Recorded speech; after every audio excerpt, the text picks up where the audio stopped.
ان الحمد للہ نحمده ونستعینه ونستغفره ونعوذ باللہ من شرور انفسنا ومن سیئات اعمالنا من يهده اللہ فلا مضل له ومن يضلل فلا هادی له واشهد ان لا الہ الا اللہ وحدہ لا شریک له واشهد ان محمدا عبدہ ورسولہ اما بعد فإن خير الحديث كتاب الله وخير الهدي هدي محمد صلى الله عليه وآله وسلم وشر الأمور محدثاتها وكل محدثة بدعة وكل بدعة ضلالة وكل ضلالة في النار. أعوذ بالله السميع العليم من الشيطان الرجيم من همزه ونفخه ونفثه. بسم الله الرحمن الرحيم. رب اشرح لي صدري ويسر لي أمري واحلل عقدة من لساني يفقهوا قولي. بسم الله الرحمن الرحيم. ان الله وملائكته يصلون على النبي يا ايها الذين آمنوا صلوا عليه وسلموا تسليما. اللهم صل على محمد وعلى آل محمد كما صليت على إبراهيم وعلى آل إبراهيم إنك حميد مجيد. اللهم بارك على محمد وعلى آل محمد كما باركت على إبراهيم وعلى آل إبراهيم إنك حميد مجيد. اللهم ربنا آتنا في الدنيا حسنة وفي الآخرة حسنة وقنا عذاب النار. ربنا آتنا من لدنك رحمة وهيئ لنا من أمرنا رشدا. لا إله إلا أنت سبحانك إني كنت من الظالمين. ولا حول ولا قوة إلا بالله العلي العظيم. آمین. الحمدللہ آج 24 دسمبر 2017 کو اتوار کے دن قرآن کلاس نمبر 277 میں ہم انشاءاللہ تعالی سورہ سبا کا آغاز کرنے جا رہے ہیں. یہ سورت مکی سورت ہے اور ظاہر ہے کہ مکی صورتوں کا ایک خاص اسلوب ہے. عقیدہ توحید کے اعتبار سے اور عقیدہ آخرت کے اعتبار سے زیادہ ایمفیسائز کیا جاتا ہے ان صورتوں کے اندر. اعوذ باللہ من الشیطان الرجیم. بسم اللہ الرحمن الرحیم.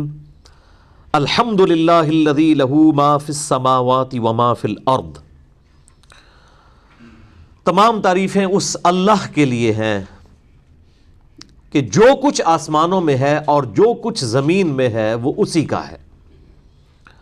وَلَهُ الْحَمْدُ فِي الْآخِرَةِ. اور آخرت میں بھی اسی کی حمد ہوگی.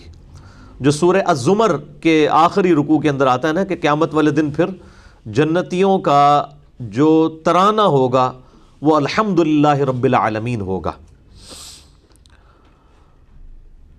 وَهُوَ الْحَكِيمُ الْخَبِيرُ. اور وہ حکمت والا ہے اور باخبر ہے. اس کی حکمت یہ ہے کہ دنیا میں مجرمین کو پکڑتا نہیں ہے، حالانکہ وہ باخبر ہے، لیکن اس نے ایک چیز طے فرما لی ہے کہ آخرت کا دن جو ہے یہ جواب دہی کا دن ہے. یعلم ما یلج فی الارض. وہ جانتا ہے جو کچھ زمین میں داخل ہوتا ہے. وما یخرج منہا. اور جو کچھ زمین سے نکلتا ہے. یعنی زمین کے اندر کوئی بھی دانہ بویا جاتا ہے، کوئی بیج بویا جاتا ہے، وہ اس کے علم میں ہے.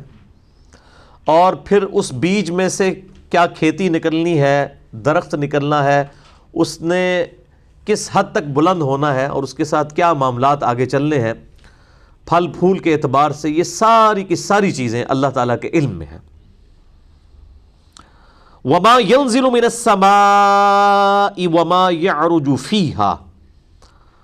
اور اس کے علم میں یہ بھی ہے جو کچھ آسمان سے نازل ہوتا ہے اور جو کچھ آسمان کی طرف چڑھتا ہے. آسمان سے اللہ تعالیٰ کی نعمتیں، اور سب سے بڑی نعمت بارش کی شکل میں، جس کی وجہ سے ساری زندگی اس کرۂ ارض کے اوپر آباد ہے، یہ اس کے علم میں ہے. اور زمین سے جتنی بھی چیزیں اوپر کی طرف بلند ہوتی ہیں، چاہے وہ انسانوں کے نامہ اعمال ہو یا اس پانی کا ایویپوریٹ ہو کر اوپر چڑھنا اور پھر اسی کا جو ہے وہ گلیشیئرز کی فارم کے اندر برف باری کی صورت میں پہاڑوں پہ جو ہے برسنا یا بارش کی شکل میں برسنا، یہ سب کی سب چیزیں اس کے علم میں ہیں. وَهُوَ الرَّحِيمُ الْغَفُورُ. اور وہ رحم فرمانے والا ہے، بہت بخشنے والا ہے۔ وقال الذین کفروا لا تأتینا الساعہ، اور جو لوگ انکار کرنے پر تلے ہوئے ہیں، کفر اختیار کرنے والے ہیں، وہ کہتے ہیں کہ کبھی بھی قیامت قائم نہیں ہوگی۔ یہ ایک کبوتر کی طرح آنکھیں بند کرنے والا معاملہ ہے۔ کبوتر اگر آنکھیں بند کر لے تو بلی سامنے سے غائب نہیں ہو جائے گی۔ جو لوگ اپنی مرضی کی زندگی گزارنا چاہتے ہیں وہ اپنے آپ کو جھوٹی تسلیاں اس حوالے سے دیتے ہیں کہ آخرت کوئی قائم نہیں ہونی، کوئی جواب دہی نہیں ہونی، اپنی مرضی کی زندگی گزارو۔ تو اس کے جواب میں فرمایا جا رہا ہے قل بلا وربی لتأتینکم، اے محبوب صلی اللہ علیہ وآلہ وسلم آپ فرما دیجئے کیوں نہیں، بالضرور مجھے میرے رب کی قسم کہ قیامت آ کر رہے گی۔ عالم الغیب لا یعزب عنہ مثقال ذرۃ فی السماوات ولا فی الارض، عالم الغیب تم پر قیامت کو قائم کرے گا کہ جس سے کوئی چیز چھپی ہوئی نہیں ہے، ذرے کے برابر بھی آسمانوں میں اور نہ زمین میں، ولا اصغر من ذلک ولا اکبر، اور نہ ذرے سے کم کوئی چیز ہے نہ اس سے بڑھ کر کوئی چیز، الا فی کتاب مبین، مگر یہ کہ وہ ایک روشن کتاب میں اللہ کی ہارڈ ڈسک کے اندر محفوظ ہے، لوح محفوظ کے اندر۔ اور کس لیے؟ لیجزی الذین آمنوا وعملوا الصالحات، یہ سارا ریکارڈ اللہ نے اس لیے رکھا ہے کہ اللہ تعالیٰ جزا دے ان لوگوں کو جو ایمان لے کر آئے اور انہوں نے نیک اعمال کیے۔ اولئک لہم مغفرۃ ورزق کریم، ایسے جو نیک بخت لوگ ہیں ان کے لیے اللہ تعالیٰ کی طرف سے مغفرت اور عزت کی روزی ہے۔ اللہ تعالیٰ بھی ہمیں ان لوگوں میں شامل فرمائے۔ اللہ تعالیٰ ہمیں قیامت والے دن اپنے عذاب سے محفوظ فرمائے۔ اللہم اجرنا من النار، اللہم اجرنا من النار، اللہم اجرنا من النار، اللہم من احییتہ منا فاحیہ علی الاسلام ومن توفیتہ منا فتوفہ علی الایمان، آمین۔ والذین سعوا فی آیاتنا، وہ لوگ جو کہ اس کوشش میں لگے ہیں کہ ہمیں ہماری آیات میں معاجزین، ہرا دیں، عاجز کر دیں، یعنی وہ کبھی تو یہ دعویٰ کرتے ہیں کہ یہ نبی صلی اللہ علیہ وآلہ وسلم نے قرآن خود سے گھڑ لیا ہے، نعوذ باللہ، یہ پریشان خواب ہیں جو اس کو آتے ہیں، یہ کسی شاعر کا کلام ہے، یہ کسی ایسے شخص کا کلام ہے جس پر جو ہے جنات کا اثر ہو۔ تو یہ ساری کی ساری باتیں جتنی بھی وہ کرتے ہیں وہ اللہ تعالیٰ کو اس کی آیات میں ہرانا چاہتے ہیں، یعنی وہ چاہتے ہیں کہ ان کی جو ڈاکٹرائن ہے وہ پریویل کرے اور اللہ تعالیٰ کی آیات جو ہے وہ نیچے رہیں۔ تو اللہ تعالیٰ فرماتا ہے جو ہمیں ہماری آیات میں ہرانے کی کوشش کرے گا، اولئک لہم عذاب من رجز علیم، یہی وہ لوگ ہیں کہ جن کے لیے اللہ تعالیٰ کے حضور بدترین قسم کا دردناک عذاب ہونے والا ہے۔ وَيَرَى الَّذِينَ أُوتُوا الْعِلْمَ الَّذِي أُنزِلَ إِلَيْكَ مِن رَبِّكَ هُوَ الْحَقُّ، اور وہ لوگ جنہیں علم دیا گیا ہے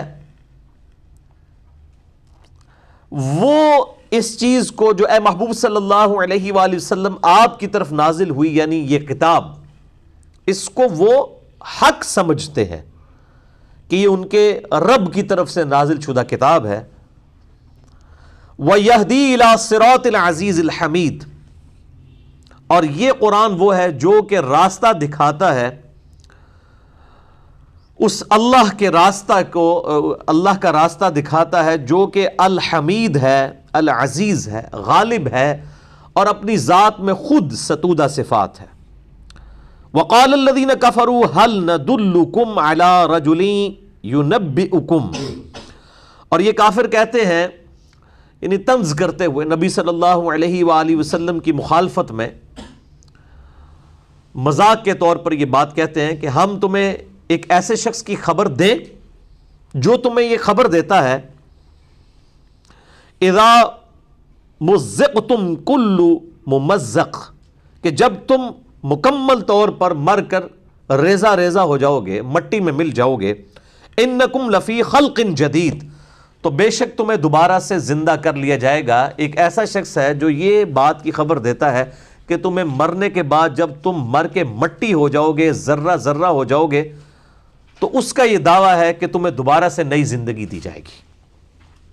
یعنی نبی صلی اللہ علیہ وآلہ وسلم جو عقیدہ آخرت پیش کر رہے تھے اس کا ٹھٹا کرتے ہوئے آپ صلی اللہ علیہ وآلہ وسلم کے مخالفین یہ بات کرتے ہیں،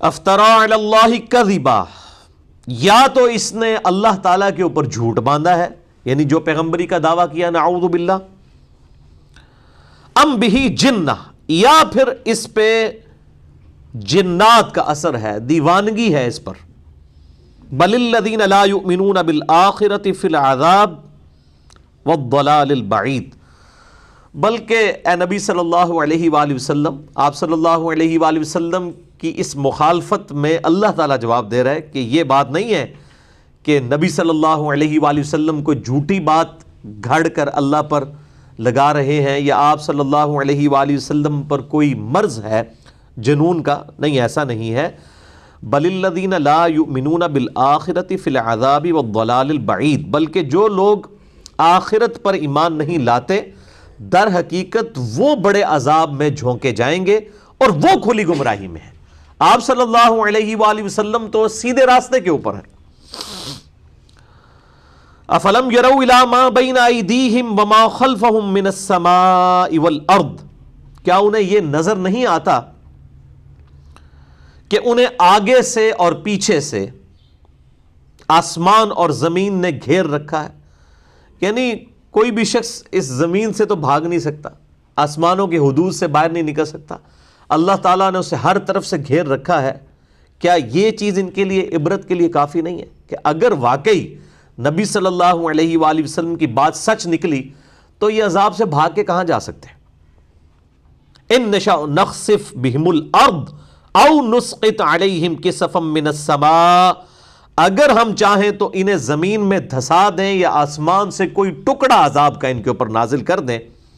ان فی ذلک لآیات لکل عبد منیب، بے شک ان باتوں میں ہے نشانی ان لوگوں کے لیے جو اللہ کی طرف رجوع لانے والے ہیں، یعنی جو بات ماننے والے ہیں نا ان کے لیے تو یہ دھمکیاں کافی ہوں گی، لیکن جو بات نہیں ماننے والے، دل بے ایمان تے اجتا ٹھہر، ان کے لیے پھر لیم ایکسکیوزز بہت ہیں، وہ جو بات نہیں ماننا چاہتے۔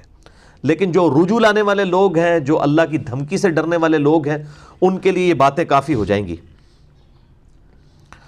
اب یہ 9 آیات کے اندر اللہ تعالیٰ نے عقیدہ توحید اور آخرت کے حوالے سے ان ڈیپتھ ڈسکشن کی۔ اب اگلی آیات جو ہیں اس میں روئے سخن جو ہے وہ بنی اسرائیل میں ایک ڈومیننٹ پرسنالٹی گزری ہے، سیدنا داود علی نبینا علیہ الصلاۃ والسلام، اور ان کے بیٹے سیدنا سلیمان علی نبینا علیہ الصلاۃ والسلام۔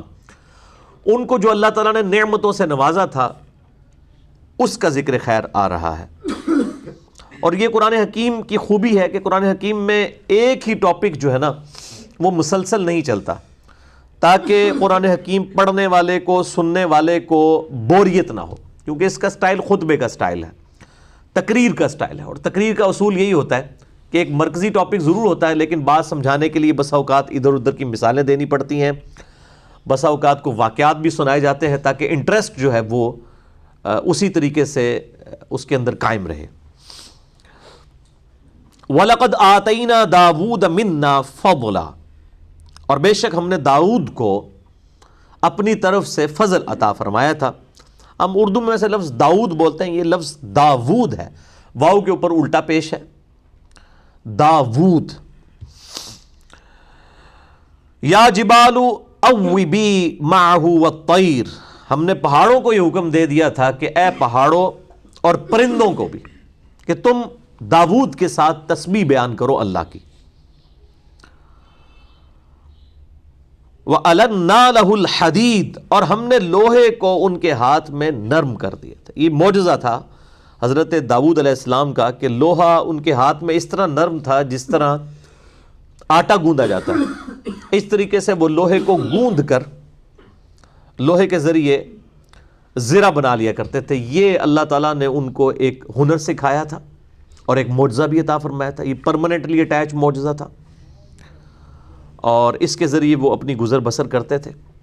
معجزات کے حوالے سے میں اور کرامات اور استدراج ان ساری چیزوں کے اوپر میں ڈیٹیل سے 4 نشستوں میں یہیں پر قرآن کلاس ریکارڈ کروا چکا ہوں، تقریباً 7 سے 8 گھنٹے میں 4 لیکچرز کے اندر۔ مسئلہ number 131 A B C D، اس میں نے کراس ریفرنس کے طور پہ یہ آیت کوٹ کی تھی کہ انبیاء کرام علیہ السلام کو بعض معجزات ایسے بھی اللہ کی طرف سے ملتے ہیں جو پرماننٹلی اٹیچ ہو جاتے ہیں۔ اکثر معجزات تو ایسے ہیں کہ جب اللہ تعالیٰ چاہتا ہے تو ظاہر فرماتا ہے، لیکن بعض معجزات ایسے ہیں جو پرماننٹلی نبیوں کے ساتھ اللہ تعالیٰ اٹیچ کر دیتا ہے۔ جیسے ہمارے محبوب صلی اللہ علیہ وآلہ وسلم کے ساتھ پرماننٹلی یہ معجزہ اٹیچ تھا۔ بخاری اور مسلم کی متفق علیہ حدیث ہے کہ آپ صلی اللہ علیہ وآلہ وسلم پیٹھ کے پیچھے بھی دیکھ لیتے تھے، حالانکہ یہاں پہ آنکھ کوئی نہیں تھی، ان 2 آنکھوں کے ساتھ آپ 360 ڈگری کا ویژن دیکھ لیتے تھے۔ یہ پرماننٹلی اٹیچ معجزہ تھا، یہ نہیں ہوتا تھا کہ جب اللہ ظاہر کرے، یہ پرماننٹلی اٹیچ تھا۔ اسی طریقے سے بخاری اور مسلم میں حدیث ہے، آپ صلی اللہ علیہ وآلہ وسلم فرماتے ہیں کہ میری صرف آنکھیں سوتی ہیں، دل جاگتا رہتا ہے۔ یعنی آپ صلی اللہ علیہ وآلہ وسلم کبھی غافل ہو کے نہیں سوتے تھے، دل جاگتا رہتا تھا۔ اسی طریقے سے بخاری و مسلم کی متفق علیہ حدیث ہے کہ آپ صلی اللہ علیہ وآلہ وسلم کے مبارک پسینے سے خوشبو آتی تھی۔ یہ پرماننٹلی اٹیچ معجزات ہیں۔ تو یہ یعنی بڑا ایک سنبھل کے عقیدہ اس حوالے سے بیان کرنا چاہیے۔ ایک ایکسٹریم پہ بالکل بریلوی چلے گئے ہیں اور دوسری ایکسٹریم پہ اہل حدیث چلے گئے ہیں۔ تو درمیان کا راستہ یہ ہے کہ کچھ معجزات واقعتاً ایسے ہیں جو نبیوں کے ساتھ پرماننٹلی اٹیچ ہو جاتے ہیں، اور اکثر معجزات ایسے ہیں کہ جب اللہ تعالیٰ چاہتا ہے اس وقت ظاہر فرماتا ہے، جب نہیں چاہتا نہیں ظاہر فرماتا، اس میں نبیوں کا کوئی اختیار نہیں ہوتا۔ لیکن اب یہ جس طرح معجزہ ہے کہ ہم نے حضرت داؤد علیہ السلام کے لیے لوہا نرم کر دیا تھا، اب یہ پرماننٹلی اللہ تعالیٰ نے ان کے ہاتھوں میں یہ طاقت دے دی تھی کہ جب وہ لوہے کو ہاتھ لگاتے تھے وہ نرم ہو جاتا تھا۔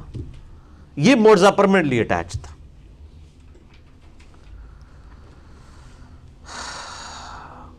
ان اعمل سابغات وقدر فی السرد واعملوا صالحا، اب یہ بڑی امپورٹنٹ بات آ رہی ہے، اور ہم نے یہ حکم دیا کہ کشادہ زرہ بناؤ اور اس کے ہلکے جوڑنے میں اندازے کا خیال رکھو۔ یعنی پیغمبر کو جو ہنر سکھایا گیا ان کو بھی یہ بات بتائی جا رہی ہے کہ آپ نے جب یہ زرہ بنانی ہے تو اس کو کھلا بنانا ہے، مٹیریل کی بچت نہیں کرنی، تنگ نہیں سی دینا، ظاہر لوہا تو بڑا مہنگا ہے، اور اس کے جو جوڑ ہیں وہ اس میں اندازے کا خیال رکھنا، یعنی اس کو بالکل ناپ تول کے۔ یعنی جیسے درجیوں والا کام بھی آپ دیکھیں گے، بعض درزی سلائی کرتے ہوئے وہ ٹانکے جو بڑے بڑے زیادہ فاصلوں پہ لگاتے ہیں، کچھ عرصے کے بعد جناب وہ اس طرح کر کے تو اکھڑ جاتی قمیص، اور بعض جو ہے بڑی ایمانداری کے ساتھ جس کو کہتے ہیں کنکر کی سلائی کرتے ہیں، اور بڑے قریب قریب جو ہے ان کے ٹانکے ہوتے ہیں اور بالکل وہ لائن کے اندر کرتے ہیں۔ اب اللہ تعالیٰ اپنے پیغمبر کو بھی بات سکھا رہے ہیں کہ آپ کو جو ہم نے زرہ بنانے کی ٹیکنیک عطا فرمائی ہے، تو یہ نہیں ہے کہ آپ کام جو ہے وہ الل ٹپ کریں، نہیں، بلکہ پورے اندازے کے ساتھ کشادہ زرہ بنائیں اور ہلکے کے جوڑنے میں بھی اس اندازے کا خیال رکھیں۔ وَاعْمَلُوا صَالِحًا، اور نیک اعمال اختیار کریں۔ اِنِّي بِمَا تَعْمَلُونَ بَصِيرٌ، بے شک جو کچھ تم کرتے ہو میں تمہیں دیکھ رہا ہوں۔ یعنی داؤد علیہ السلام اور ان کے گھر والے اور ان کی پوری امت کے بارے میں یہ بات آ رہی ہے۔ وَلِسُلَيْمَانَ الرِّيحَ غُدُوُّهَا شَهْرٌ وَرَوَاحُهَا شَهْرٌ، اور ان کے بیٹے جو سلیمان علیہ السلام تھے، اللہ تعالیٰ فرماتا ہے ان کے لیے ہم نے ہوا کو مسخر کر دیا تھا، جو کہ ان کو لے کے چلتی تھی اس حال میں کہ ان کی صبح کی منزل 1 ماہ کی ہوتی تھی اور شام کی منزل بھی 1 ماہ کی، یعنی 1 مہینے میں پیدل چلنے سے جو راستہ آپ طے کرتے ہیں، آپ سمجھ لیں تقریباً 1000 کلومیٹر کا فاصلہ طے ہو جاتا ہے اگر 1 مہینے پیدل سفر کیا جائے، آلموسٹ۔ تو یہ 1000 کلومیٹر وہ صبح کے وقت طے کر لیتے تھے، 1000 کلومیٹر شام کے وقت طے کر لیتے تھے، اپنے اس تخت کی بنا پر، جو تخت جو ہے وہ ہوا میں اڑتا تھا، یہ اللہ تعالیٰ نے ان کے ساتھ پرماننٹلی معجزہ اٹیچ کر دیا تھا۔ یہ اس وقت تو خیر سمجھنا مشکل تھا، آج آپ سمجھ سکتے ہیں۔ یعنی آلموسٹ تقریباً 1000 کلومیٹر کا ہی سفر ہوائی جہاز کے اندر وہ 1.5 سے پونے 2 گھنٹے کے اندر طے ہو جاتا ہے۔ اللہ تعالیٰ نے انسان کو اتنی ترقی کروائی ہے کہ انسان کو اللہ نے وہ علم وعلم آدم الاسماء کلہا، جو آدم علیہ السلام کو اللہ نے ہر چیز کے نام سکھا دیے تھے، وہ آہستہ آہستہ ترقی کرتے ہوئے یہاں تک علم پہنچا ہے کہ آج انسانوں نے ایسے جہاز بنا لیے ہیں جو 8000 کلومیٹر تک بھی بغیر ریفیولنگ کے اڑ سکتے ہیں۔ ایک بار اس میں یعنی فیول ڈال دیا جائے تو 8000 کلومیٹر تک سفر کر سکتے ہیں۔ 400 450 مسافروں کو لے کے جمبو جٹ بوئنگ 747، اور اب اس سے بڑا جہاز ایئر بس A380 آ گیا جس میں 550 مسافر سفر کر سکتے ہیں۔ وَأَسَلْنَا لَهُ عَيْنَ الْقِطْرِ، اور ہم نے ان کے لیے پگھلے ہوئے تانبے کا چشمہ جاری کر دیا۔ یعنی جس طرح داؤد علیہ السلام کے لیے اللہ تعالیٰ نے لوہے کو مسخر کیا، سلیمان علیہ السلام کے لیے اللہ تعالیٰ نے تانبے کو مسخر فرما دیا۔ وَمِنَ الْجِنِّ مَن يَعْمَلُ بَيْنَ يَدَيْهِ بِإِذْنِ رَبِّهِ، اور جن بھی ان کے تابع کر دیے تھے جو اپنے رب کے اذن سے ہمیشہ ان کی خدمت میں جتے رہتے تھے۔ یعنی جنات سے حضرت سلیمان علیہ السلام کام لیا کرتے تھے۔ یہ آج بھی ہیکل سلیمانی کی آخری دیوار جو جسے ویلنگ وال کہتے ہیں، جس کے سامنے وہ یہودی تورات یوں کر کے پڑھ رہے ہوتے ہیں، دیوار گریہ جسے کہتے ہیں، آپ ذرا اس کے پتھروں کا سائز دیکھیں، وہ تو انسان رکھ ہی نہیں سکتا۔ اتنے بڑے بڑے پتھروں کو جوڑ کے وہ پورا ہیکل ٹیمپل آف سلیمان تعمیر کیا گیا تھا، وہ جنات سے ہی کروایا تھا حضرت سلیمان علیہ السلام نے۔ تو اللہ تعالیٰ فرماتا ہے کہ ہم نے جنوں کو اپنے رب کے اذن سے ان کاموں میں لگا دیا تھا، وہ ان کے مطیع تھے حضرت سلیمان علیہ السلام کے۔ وَمَن يَزِغْ مِنْهُمْ عَنْ أَمْرِنَا نُذِقْهُ مِنْ عَذَابِ السَّعِيرِ، اور جو کوئی بھی ہمارے حکم کی تعمیل سے روگردانی کرے گا ہم اسے آگ کا عذاب چکھائیں گے، خواہ وہ جنات میں سے ہو، انسانوں میں سے بھی ہو۔ جو اللہ کے حکم کی نافرمانی کرے گا اس کے لیے عذاب پکا ہے۔ تعویل خاص کے اعتبار سے تو ان جنات کی طرف آ رہا ہے کہ اگر ان میں سے بھی کسی نے نافرمانی کی، اور ویسے تعویل عام کے اعتبار سے تو تمام کے لیے یہ چیز۔ یعملون لہ ما یشاء من محاریب وتماثیل وجفان کالجواب،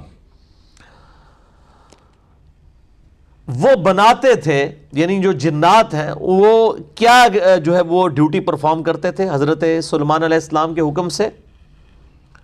پختہ عمارتیں بناتے تھے، محاریب و تماثیل، اور ان کے لیے مجسمے بناتے تھے۔ اب اس کے اوپر اختلاف ہے، یعنی بعض مفسرین کہتے ہیں کہ اس سے مراد بے جان چیزوں کے مجسمے تھے، پہاڑوں کے یا درختوں کے، اور بعض کہتے ہیں کہ نہیں، اس شریعت میں اس کی اجازت موجود تھی کہ ایسے مجسمے بھی، انسانی شکل کے مجسمے بھی بنائے جا سکتے تھے اگر ان کی عبادت نہ کی جائے۔ میرا تصویر کے حوالے سے موقف جو ہے وہ یہی ہے، اور میرا اس پہ یوٹیوب کے اوپر اگر آپ جا کے لکھیں اسلامک رولنگز اباؤٹ پکچرز اور ساتھ انجینئر محمد علی مرزا میرا نام لکھ دیں تو میرا ایک چھوٹا سا کلپ کھل جائے گا جس میں نے صحیح بخاری اور صحیح مسلم کی جو احادیث ہیں تصویر کی حرمت کے اوپر، ان کی میں نے اپروپریٹ ڈسکشن کی ہے، یہ کس کانٹیکسٹ کے اندر ہے۔ آج میں اس کی تفصیل میں نہیں جاؤں گا۔ تو وہ پختہ عمارتیں، مجسمے، بڑے بڑے جو ہے وہ لگن جیسے ہوز ہوں، بڑے بڑے جو برتن، دیگیں، وقدور الراسیات، ایسی باری دیگیں وہ بناتے تھے ان کے لیے جو کہ ہر وقت چولہوں پہ چڑھی رہتی تھی۔ یعنی حضرت سلیمان علیہ السلام کا لنگر جو ہے وہ چلتا تھا غرباء کے لیے، بڑے بڑے یعنی جو ہے وہ ہوز نما ان کی جو ہے وہ دیگیں تھی جو چولہوں کے اوپر چڑھی رہتی تھی، اور غرباء اس سے کھاتے تھے۔ اعملوا آل داود شکرا، اے داؤد علیہ السلام کے خاندان والے لوگوں، اللہ کی نعمتوں پر اللہ کا شکر ادا کرو۔ اب آل داود سے مراد حضرت داؤد علیہ السلام کے خاندان کے لوگ بھی ہو سکتے ہیں، اور آل داؤد سے مراد داؤد علیہ السلام کے ماننے والے بھی ہو سکتے ہیں، جیسے آل فرعون بھی قرآن حکیم میں آیا ہے فرعونیوں کے لیے۔ اسی کانٹیکسٹ میں جو ہم درود شریف پڑھتے ہیں، اللہم صلی علی محمد وعلی آل محمد، اس میں اسپیسیفکلی آل سے تو مراد نبی صلی اللہ علیہ وآلہ وسلم کے اہل بیت ہی ہیں، لیکن تعویل عام میں کسی درجے میں امت بھی شامل ہو جاتی ہے، لیکن تعویل خاص کے اعتبار سے یہ اہل بیت ہی ہیں، کیونکہ بخاری اور مسلم میں جو حدیث ہے نا، ان اللہ و ملائکتہ یصلون علی النبی، سورہ الاحزاب کی آیت نمبر 56 کے کانٹیکسٹ میں، اس میں نبی صلی اللہ علیہ وآلہ وسلم سے یہ پوچھا گیا کہ ہم سلام تو سیکھ چکے ہیں آپ سے، السلام علیکہ ایھا النبی ورحمۃ اللہ وبرکاتہ، ہمیں آپ یہ سکھا دیجئے کہ آپ صلی اللہ علیہ وآلہ وسلم اور آپ کے اہل بیت پر درود کس طرح پڑھیں۔ اس میں امت کا ذکر نہیں ہے، اہل بیت پر۔ تو پھر آپ نے درود ابراہیمی تعلیم فرمایا، اللہم صلی علی محمد وعلی آل محمد کما صلیت علی ابراہیم وعلی آل ابراہیم انک حمید مجید۔ تو یعنی طویل خاص کے اعتبار سے تو آل محمد صلی اللہ علیہ وآلہ وسلم سے مراد اہل بیت ہی ہیں، آپ صلی اللہ علیہ وسلم کی جو خاندان کے لوگ ہیں، جس میں آل علی بھی شامل ہیں، آل عقیل بھی ہیں، آل عباس بھی ہیں، اور آل جعفر، یہ چار ہیں جو زید ابن ارقم کی غدیر ہم کی حدیث ہے صحیح مسلم کے اندر۔ تو اے داود والو، داود کے گھر والو، اور طویل عام کے اعتبار سے آپ کے ماننے والے لوگ، اللہ کا شکر ادا کرو جو اللہ نے اتنی بڑی بڑی نعمتیں دی تھیں حضرت داود علیہ السلام کو۔ وَقَلِيلٌ مِّنْ عِبَادِيَ الشَّكُورُ، لیکن ہمارے بندوں میں سے شکر گزاری کی روش اختیار کرنے والے بہت ہی تھوڑے لوگ ہیں۔ یعنی یہ ہمیشہ سے رہا ہے کہ بڑے کم لوگ ہیں جن کی اپروچ شکر گزاری والی ہوتی ہے، اکثر لوگ جو ہے وہ ناشکری کے اوپر ہی زندگی گزارتے ہیں، وَلِعَوْذُ بِاللَّهِ تَعَالَى۔ فَلَمَّا قَضَيْنَا عَلَيْهِ الْمَوْتِ، پس جب ہم نے سلیمان علیہ السلام پر موت کا فیصلہ کیا، مَا دَلَّهُمْ عَلَى مَوْتِهِ إِلَّا دَابَّةُ الْأَرْضِ تَأْكُلُ مِنْ سَأَتَهِ، تو آپ علیہ السلام کی موت کی خبر کسی کو نہ ہوئی مگر اس حال میں کہ جو زمین کا جانور تھا، یعنی دیمک جو یہ لکڑی وغیرہ کھاتا ہے، وہ آپ کے جب عصا کو کھا گیا تو اس کے بعد آپ علیہ السلام کی موت کی خبر جنات کو ہوئی۔ فَلَمَّا خَرَّ تبینت الجن ان لو كانوا يعملون الغیب ما لبثوا فی العذاب المہین، جب وہ یعنی عصا جو ہے وہ دیمک چاٹ گئی تو آپ عصا کے سہارے کھڑے تھے، اسی حالت میں اللہ تعالیٰ نے آپ کی روح قبض فرما لی۔ لیکن ابھی ہیکل سلیمانی کا کوئی کام باقی تھا جو جنات کی ڈیوٹی سلیمان علیہ السلام نے لگائی ہوئی تھی، اور وہ ظاہر ہے وہ آپ کے ڈر کی وجہ سے ہی وہ کام کرتے تھے، آپ کے قبضے میں تھے اللہ تعالیٰ کی اطاعت سے۔ آج کے جن لوگوں کے قبضے میں شیطان ہوتے ہیں یا جنات، وہ اصل میں وہ لوگ جنوں کے قبضے میں ہوتے ہیں، جنات ان کے قبضے میں نہیں ہوتے۔ تو ورنہ تو جناب دنیا کے سارے بینک خالی ہو جائیں اگر جنات یہ کام کر سکتے ہیں، ایک بینک خالی کر کے بتائیں نا۔ تو اس طرح نہیں ہوتا، جو فزیکل ورلڈ ہے وہ اسی صورت میں چل سکتا ہے جب یہ سارے کے سارے معاملات اللہ تعالیٰ کنٹرول کر کے رکھے، ورنہ تو روزانہ اخباروں میں خبر آئے کہ جی فلاں شہر کے جنات نے جو ہے نا وہ فلاں بینک لوٹ لیا ہے، فلاں اے ٹی ایم خالی کر دی ہے۔ اس طرح تو ہو ہی نہیں سکتا۔ تو بس وہ لوگ اس طرح کے بڑے بڑے دعوے کرتے ہیں جنات کے ذریعے یہ کروا دیا، وہ کروا دیا، یہ کروا دیا، کچھ بھی نہیں۔ یہ سارے جنات مل کے نا یوٹیوب کے اوپر نبی علیہ السلام کی خلاف جو فلمیں چڑھی ہوئی ہیں وہ ڈیلیٹ کروا کے بتائیں، ان ہارڈ ڈسک کو ختم کر دیں امریکہ میں جا کے، پتہ میں بتا دیتا ہوں۔ سارے بزرگ مل کے، سارے جنات مل کے ایک کام کر کے دسو۔ دنیا اللہ نے بقدر ایفرٹ رکھی ہوئی ہے، اللہ تعالیٰ کے لیے مشکل نہیں ہے۔ اللہ کو ہم اس لیے نہیں کہتے کہ اللہ نے دنیا میں معاملات کو ایفرٹ کے ساتھ چھوڑا۔ اللہ تعالیٰ چاہے تو آنے واحد میں سارے ابو بکر، عمر، عثمان و علی رضی اللہ عنہم اجمعین وعلیہم السلام بن جائیں، اللہ کے لیے تو کوئی مشکل نہیں، لیکن دنیا بقدر ایفرٹ ہے۔ تو جنات کے بارے میں اللہ تعالیٰ فرما رہا ہے کہ فَلَمَّا خَرَّ تَبَيَّنَتِ الْجِنُّ أَن لَوْ كَانُوا يَعْمَلُونَ الْغَيْبَ، جب عصا کے وہ دیمک کو چاٹنے کی وجہ سے ان کا جسم مبارک نیچے آیا تو اس وقت جنات پہ یہ بات کھلی کہ سلیمان علیہ السلام تو فوت ہو چکے ہیں۔ تو اللہ فرماتا ہے اگر جنات کے پاس غیب کا علم ہوتا تو ما لبثوا فی العذاب المہین، تو وہ اتنے رسوا کن عذاب میں نہ رہتے۔ یعنی وہ بوجھل دل کے ساتھ جو اعمال اختیار کیے ہوئے تھے سلیمان علیہ السلام کے حکم پہ، وہ تو سلیمان علیہ السلام کی ڈیتھ ہوتے ہی بھاگ جاتے۔ کچھ عرصہ کے لیے سلیمان علیہ السلام چونکہ اس لاٹھی پر ٹیک لگائے ہوئے تھے، ان کو نہیں اندازہ تھا، اب اتنی جرت بھی نہیں تھی کہ وہ پوچھتے کہ بھی سلیمان علیہ السلام نہ تو یعنی کہ وضو کرنے کے لیے جا رہے ہیں، نہ نیند کے لیے یہاں سے ہٹ رہے ہیں یا نماز پڑھنے کے لیے ہٹ رہے ہیں. اتنا روب تھا ان کا کہ اس طرح بھی ان کا دماغ نہیں گیا ان کے روب کی وجہ سے. روب کی وجہ سے ادھر مطلب لوگوں کے اوپر ایسے ایسے روب طاری ہوتے ہیں، لوگوں کا پیشاب رک جاتے ہیں. تو جب کوئی ایسے معاملات آ جائیں تو وہ تو پھر سلیمان علیہ السلام کو تو اللہ نے طاقت بھی دی ہوئی تھی. بل اس حوالے سے جو اسرائیلی روایات آتی ہیں کہ جی وہ 1 سال تک اسی طرح نا، یہ تو بالکل گپ شپ ہے، یہ تو اللاجیکل بات ہے. کچھ عرصہ کے لیے، واللہ عالم وہ کتنا عرصہ تھا، 1 ہفتہ تھا یا 1 مہینہ تھا، واللہ عالم. اصل چیز بتانے والی اللہ تعالیٰ یہ فرما رہا ہے کہ اگر ان کے پاس غیب کا علم ہوتا نا جنات کے پاس، تو وہ اسی دن ہی بھاگ جاتے جس دن سلیمان علیہ السلام فوت ہوئے تھے. تو ان کو یہ پھر ذلت نہ کاٹنی پڑتی اس حوالے سے کہ جو ان کے انڈر وہ کام کرنا پڑ رہا تھا ان کو مجبوراً.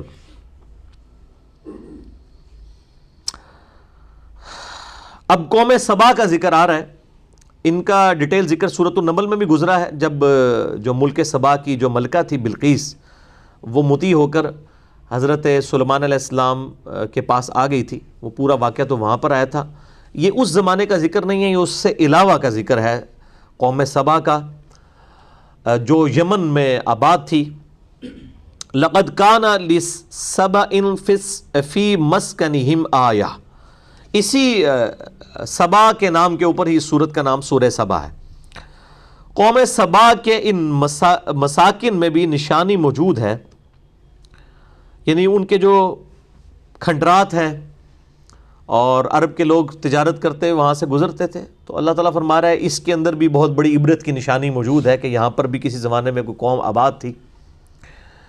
بلدۃ جنات عن یمین و شمال، وہاں پر 2 باغ تھے قوم سبا کے لیے، دائیں اور بائیں جانب.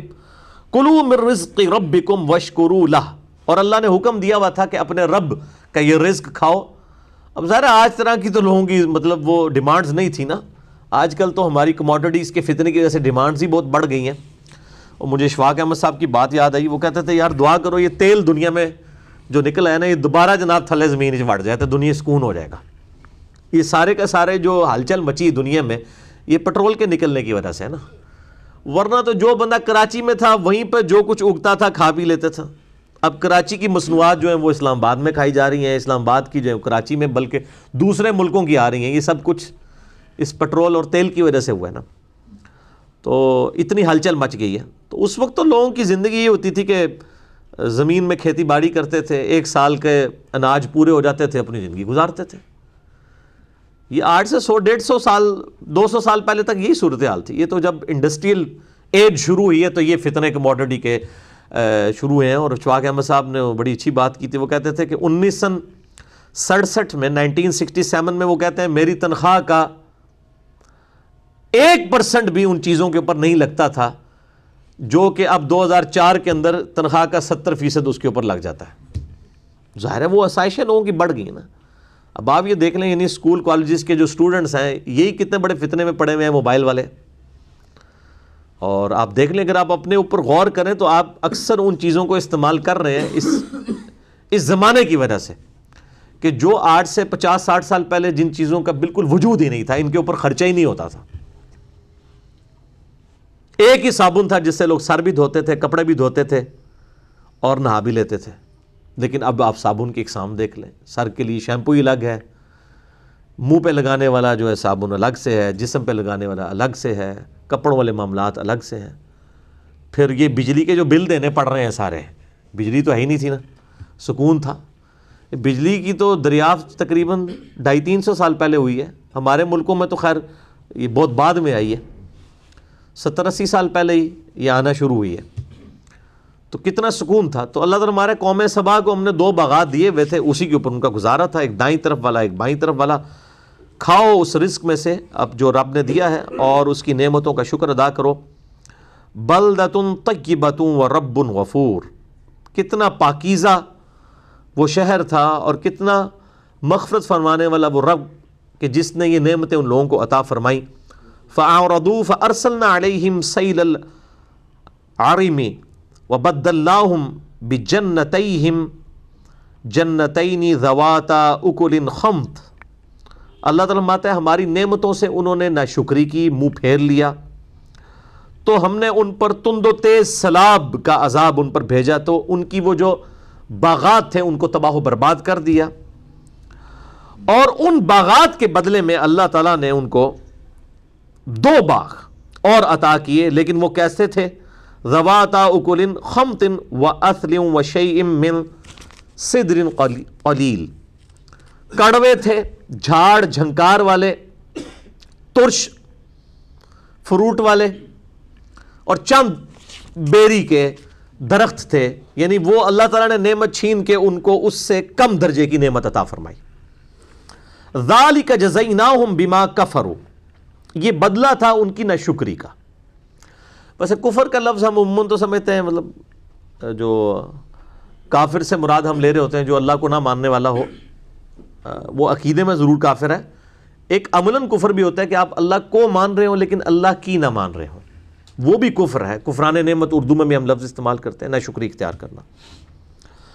وَهَلْ نُجَازِي إِلَّا الْكَفُورَ، اور احسان فراموشی کے سبب ہم ایسی سزا دیا کرتے ہیں، جو لوگ احسان فراموشی کرتے ہیں ان کو یہ سزا ملتی ہے۔ وَجَعَلْنَا بَيْنَهُمْ وَبَيْنَ الْقُرَى الَّتِي بَارَكْنَا فِيهَا قُرَى، اور ہم نے بسا دی تھی ان کے درمیان، ان کے شہروں کے درمیان میں بستیاں، اور ہم نے وہاں پر برکت دی تھی۔ قُرًى ظَاهِرَةً وَقَدَّرْنَا فِيهَا السَّيْرَ، اور ان کی جو بستیاں تھیں ان کے لیے ہم نے منزلیں بھی مقرر کر دی تھیں آنے جانے والوں کے لیے۔ یہ مائل سٹون کا لفظ جو ہم استعمال کرتے ہیں انگلش کے اندر بھی، سنگ میل اردو میں کہتے ہیں، یعنی سفر طے کرنے کے لیے کچھ فاصلوں کے اوپر جو ہے وہ پتھر لگائے جاتے تھے نا، مائل سٹون کے۔ یہ مائل کا لفظ بھی عربی سے انگلش میں آیا ہے، انگلش میں مائل ہے، عربی میں میل۔ میل کا لفظ صحیح مسلم میں موجود ہے کہ قرب قیامت میں جو سورج ہے وہ 1.25 میل کے فاصلے پہ آ جائے گا۔ بال عربک میل جو ہے وہ انگلش والے اس فٹ پاؤنڈ سسٹم کے میل سے بڑا ہوتا ہے، وہ ناٹیکل مائل 1.8 کلومیٹر کے برابر ہوتا ہے، اور یہ جو ہمارے والا میل ہے فٹ پاؤنڈ سسٹم میں، یہ 1.6 کلومیٹر کے برابر ہے۔ تو وہ منزلیں مقرر کر دی تھی ہم نے ان کے لیے، بستیوں میں مائل سٹونز موجود تھے۔ سیروا فیہا لیالی و ایامن آمنین، تاکہ اس میں سیر و سیاحت کرو اور رات کے دن کے وقت امن و امان سے اس میں سفر کرو۔ فقالوا ربنا، لیکن وہی بات جس طرح بنی اسرائیل کو جب جنتی خوراک ملی من و سلوہ تو وہ اکتا گئے، انہوں نے کہا ہمیں زمین سے اگنے والی چیزیں جو ہیں وہ گیہوں چاہیے، ہمیں مسور کی دال چاہیے، اس طرح کی باقی چیزیں۔ تو ظاہر ہے کہ جب زمین والی خوراک ہوگی تو پھر دنیا میں تو اللہ تعالیٰ نے فزیکل فنامنا کو جوڑا ہوا ہے محنت کے ساتھ۔ یہاں پر بھی انہوں نے جو اللہ تعالیٰ نے ان کو یہ نعمتیں دی تھی تو انہوں نے اپنے رب سے دعا کی، فقالوا ربنا باعد بین اسفارنا وظلموا انفسهم فجعلناهم احادیث ومزقناهم کل ممزق۔ اللہ اکبر۔ اللہ تعالیٰ فرماتا ہے کہ انہوں نے اپنی جانوں کے پر خود سے ظلم کیا، روگردانی کی، اللہ تعالیٰ کی نعمتوں کی ناشکری کی، اور انہوں نے اللہ تعالیٰ سے یہ دعا کی کہ اللہ ہماری منزلیں دور دور کر دے، یعنی ہم بھی لمبے سفر کریں اور سفروں کو انجوائے کریں، بجائے وہ قریب ہونے کے انہوں نے یہ دعا کی کہ ہماری بستیوں کو دور دور کر دے۔ پھر اللہ تعالیٰ نے ان کو دور دور ہی کر دیا، ایسا یعنی ان کے اندر پھوٹ پڑی کہ کوئی وہاں سے اٹھ کے جو ہے وہ ہندوستان کے اندر آ کے آباد ہو گیا، کوئی افغانستان کے اندر آ کے آباد ہو گیا، کوئی عراق کے اندر آباد ہو گیا۔ تو اللہ تعالیٰ فرماتا ہے ان کو ہم نے پھر افسانہ بنا کے رکھ دیا، وَمَزَّقْنَاهُمْ كُلَّ مُمَزَّقٍ، اور ہم نے ان کی جمعیت کو پارا پارا کر دیا۔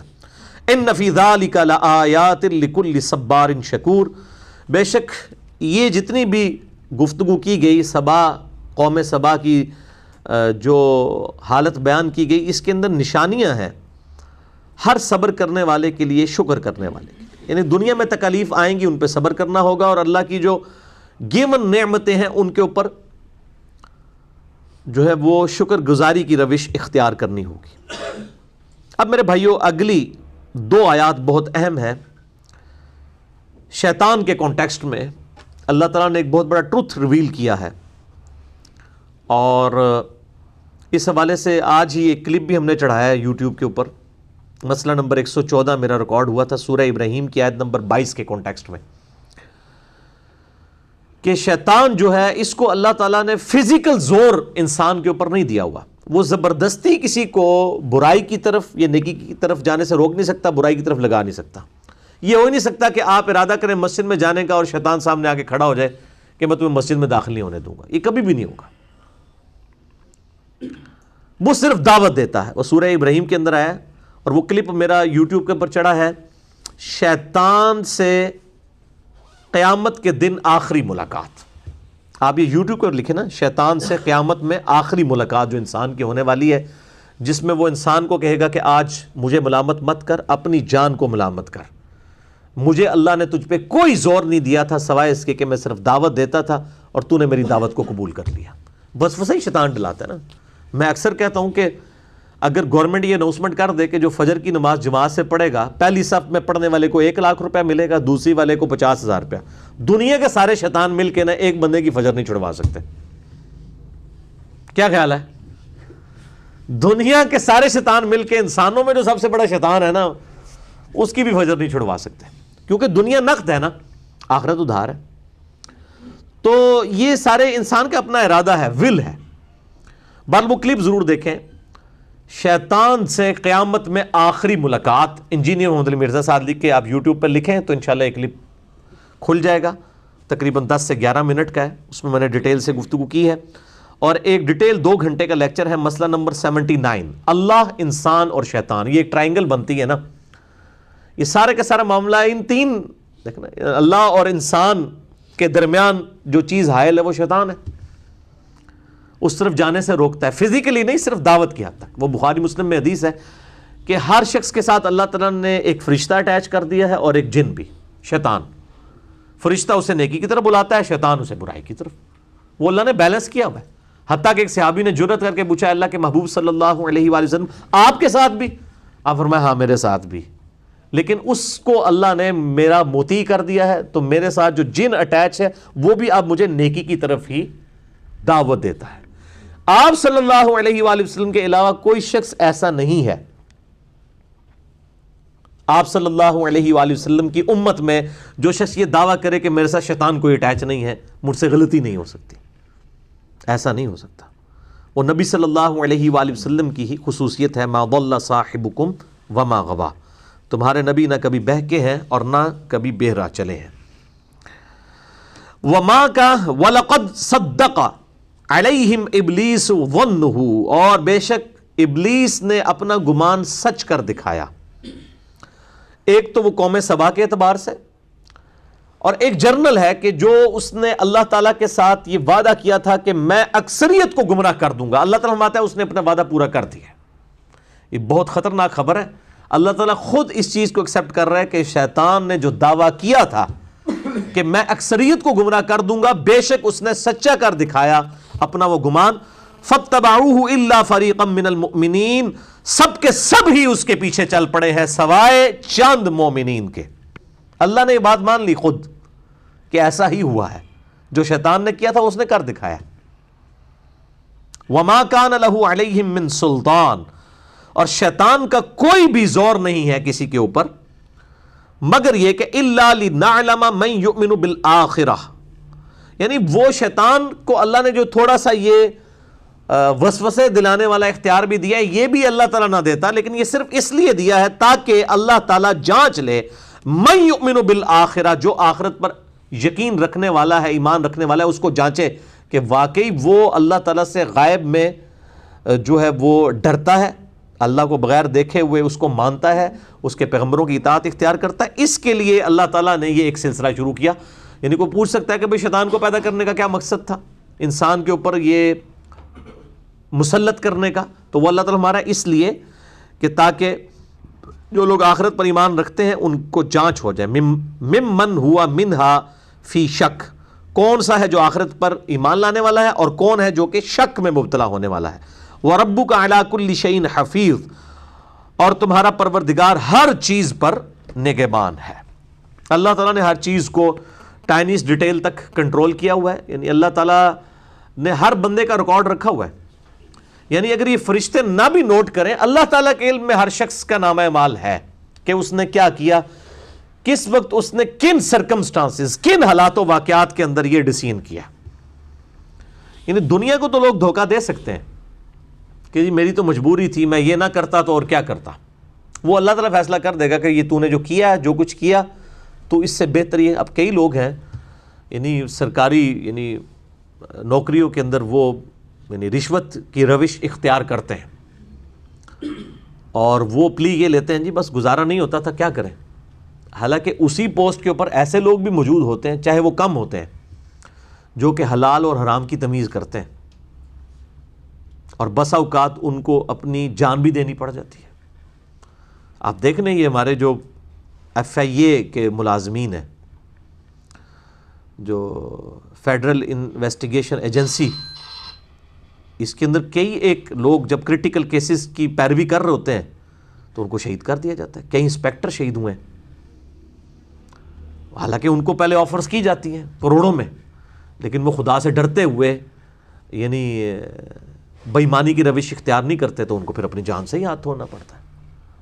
تو ظاہر دنیا سے تو انسان نے جانا ہے، روڈ ایکسیڈنٹ کے ذریعے، ایئر کریش کے ذریعے، گردے فیل ہو کے، ہارٹ اٹیک کے ذریعے، کسی بھی طریقے سے جانا تو ہے، اور اپنے مقررہ وقت پہ۔ کسی کی موت پہلے نہیں آنی، یہ ذہن میں رکھیں۔ اگر کوئی شخص ایون قتل بھی کر دیا جائے نا تو وہ قاتل کو سزا ضرور دی جائے گی دنیاوی رول کے تحت جو اللہ تعالیٰ نے قصاص کے اندر زندگی رکھی انسانیت کی، وہ اس لیے کہ تاکہ امن کی بحالی رہے، ورنہ اس کا ٹائم پورا ہو چکا تھا۔ وہ اگر اس کو نہ بھی قتل کیا جاتا اس نے کسی اور طریقے سے مر جانا تھا۔ جو لوگ قتل نہیں ہوتے کیا وہ نہیں مرتے؟ کتنے جوان لوگ ہیں جن کی صحت بالکل ٹھیک ہوتی ہے، اچانک پتہ چلتا ہے جی کہ آپ کو تو جناب بلڈ کینسر ہو چکا ہے اور آخری سٹیج کے اوپر ہے۔ ان کو تو کسی نے گولی نہیں ماری ہوتی، کسی روڈ ایکسیڈنٹ میں نہیں مرے ہوتے، ٹھیک ہے۔ تو اب کئی معاملات ایسے ہو جاتے ہیں بالکل۔ انسان جنید جمشید صاحب کو دیکھ لیں رحمہ اللہ تعالیٰ، کتنی اپنی یعنی لائف کی پیک پہ تھے، وہ صحت بھی تھی، سب کچھ تھا، ٹھیک ہے۔ اب وہ جہاز روزانہ کئی بار اڑتے ہیں، اس کے بعد سے ابھی تک اللہ کا فضل ہے کوئی جہاز نہیں گرا، اس سے پہلے بھی کئی سال میں نہیں کوئی گرے، سوائے ایک دو حادثے ہوئے، وہی گرنا تھا، انہی لوگوں کی موت تھی، آخر نہیں ہے۔ تو انسان اپنی موت سے نہیں بھاگ سکتا۔ تو اللہ تعالیٰ نے ہر چیز کو کنٹرول کیا ہوا ہے، حفاظت فرمانے والا ہے۔ نامہ اعمال اللہ تعالیٰ کے علم میں ہے کہ کس نے کن حالات کے اندر کیا معاملات کیے۔ اللہ تعالیٰ اپنے معاملات کے اندر کوئی کسی کی دھونس کو برداشت نہیں کرتا۔ جو اس کے لیے سفارش والا معاملہ بھی ہے وہ بھی اس کی اجازت سے ہے اللہ کے حضور۔ اب اسی کا ذکر آگے بھی آئے گا۔ اب یہ بڑی سخت آیات آ رہی ہیں عقیدہ توحید کے حوالے سے۔ قُلِ ادْعُوا الَّذِينَ زَعَمْتُم مِّن دُونِ اللَّهِ، اے محبوب صلی اللہ علیہ وآلہ وسلم ان مشرکین سے فرماؤ کہ تمہیں اللہ کے علاوہ جن ہستیوں کے بارے میں یہ زعم ہے نا کہ وہ اللہ کے مقابلے پہ تمہاری حفاظت کر لیں گی، لا یملکون مثقال ذرۃ فی السماوات ولا فی الارض، وہ زمین میں نہ کسی ذرے کی مالک ہیں نہ آسمان میں، وما لہم فیہما من شرک، اور نہ ہی اللہ تعالی کے ساتھ زمین و آسمان میں جو یہ ساری کی ساری نعمتیں ہیں ان میں کسی ذرے میں وہ شریک بھی ہیں، پارٹنر بھی نہیں ہے۔ وہ مشرکین عرب کا یہ عقیدہ تھا نا کہ یہ جو ہم نے بت بنائے ہوئے ہیں، فرشتے اللہ کی بیٹی ہیں، انہی کے بت بنائے ہوئے ہیں اور یہ اللہ تعالیٰ کے ساتھ شریک ہیں، اللہ ہی کے اسسٹنٹ ہیں۔ تو اس کانٹیکسٹ میں بات ہو رہی ہے کہ فرشتے بھی کسی ذرے میں بھی زمین و آسمان میں اللہ کے ساتھ نہ تو پارٹنر ہیں نہ مالک ہیں۔ وَمَا لَهُ مِنْهُمْ مِنْ ظَهِيرٍ، اور نہ کوئی فرشتہ اللہ تعالیٰ کا مددگار ہے کسی مسئلے میں۔ یہ فرشتوں کی بات ہو رہی ہے جن کے پاس اتنی طاقتیں ہیں، یعنی اللہ تعالیٰ نے فرشتوں کی ڈیوٹیاں لگائی ہیں نا۔ ملک الموت روزانہ تقریباً 1.25 لاکھ لوگوں کی روح قبض کرتا ہے اللہ کے اذن سے۔ 1 گھنٹے میں 6000 لوگوں کی ڈیتھ ہوتی ہے، 1.25 لاکھ کے قریب لوگ روزانہ مرتے ہیں۔ تھوڑی طاقت ہے لیکن وہ اللہ کے اذن سے ہے۔ اللہ کے اذن کے بغیر وہ ایک چیونٹی، اس پہ بھی موت نہیں آ سکتی، چاہے جائے کہ انسان جو اس اللہ تعالیٰ کی کریشن کا کلائمیکس ہے کہ اس کی روح ملک الموت علیہ السلام قبض کر سکے۔